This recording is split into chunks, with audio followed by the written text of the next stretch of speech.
Sir, what is 30A? 30A Bharat के संविधान में एक ऐसी धारा है, ये धारा ये कहती है कि हिंदू अपने धर्म की शिक्षा नहीं दे सकता, अपने कॉलेज में नहीं दे सकता, प्राइवेट कॉलेज में नहीं दे सकता, इसके लिए कॉलेज नहीं बना सकता, और जो सरकार के जो कॉलेजेस हैं उसमें नहीं दी जा सकती। लेकिन एक धारा है 30, वो 30 धारा मुसलमानों को इस बात की इजाजत देती है कि वो अपनी मजहब की शिक्षा के लिए कॉलेज खोल सकते हैं, वो मदरसे चला सकते हैं, क्रिश्चियन अपने मदरसे चला सकते हैं, स्कूल इंस्टीट्यूशन चला सकते हैं जहां वो अपने मजहब की शिक्षा दे सकते हैं। मेरा सवाल यह है, क्या संविधान के निर्माताओं को इस बात का बोध नहीं था कि सिम्मी जी, अगर आप अपने धर्म की शिक्षा आपको नहीं मिलेगी तो आप में संस्कार कहां से आएंगे, आप में फेथ कहां से आएगा, आप वेद क्या हैं, पुराण क्या है, कैसे जानेंगे अगर आपसे कहा जाए आपको यह नहीं पढ़ना है।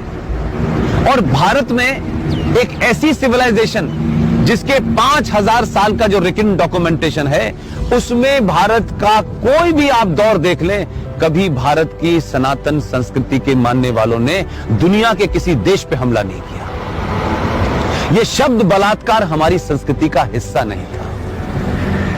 ये घूंघट इसलिए नहीं था कि हमारे यहां था, हमको गलत नैरेटिव दिया क्या।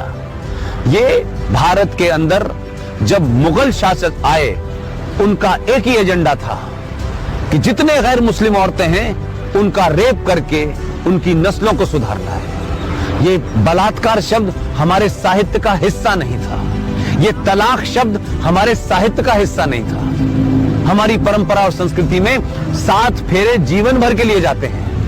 इस्लाम में शादी is a contract between 2 people, it's a business. आपने शादी मुझसे की और शादी करने के कुछ दिन के बाद आपको लगा कि मैं रहना नहीं चाहती, तो बिजनेस कॉन्ट्रैक्ट है, आपने कॉन्ट्रैक्ट कैंसिल कर दिया। तो आर्टिकल 30A भारत के संविधान से हटना चाहिए। इस देश के 90 से 95 करोड़ हिंदुओं को उनका शास्त्र क्या कहता है, उनका वेद क्या कहता है, इसकी शिक्षा की इजाजत देनी चाहिए। और मंदिरों के ऊपर जो हिंदू पैसा चढ़ाते हैं, यह भी एक लॉ है जो नहीं पता देश को। भारत के जितने भी मंदिर हैं उस पे जो पैसा चढ़ता है वो सरकार के खजाने में चला जाता है।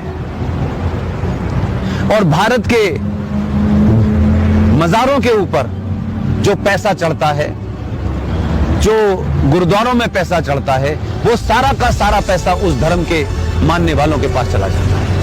सिर्फ भारत के हिंदुओं का पैसा जो आप अयप्पा पे चढ़ाती हैं, जो महाकाल पे चढ़ाती हैं, जो वैष्णो देवी पे चढ़ाती हैं, वो पैसा सरकार ले लेती है। तो अगर भारत के मंदिरों पे चढ़ने वाले पैसे से भारत के लोग, हिंदू लोग, सनातनी लोग अपने विश्वविद्यालय खोलना चाहें कि हम सनातन की संस्कृति के बारे में बताएंगे, पुराणों को पढ़ाएंगे, तो उसकी भी छूट नहीं है। ये संविधान में 2 धाराएं एंटी हिंदू हैं, इनको समाप्त होना चाहिए। और मैंने कल भी घोषणा की है कि अगले 2 साल में इसके खिलाफ भी मैं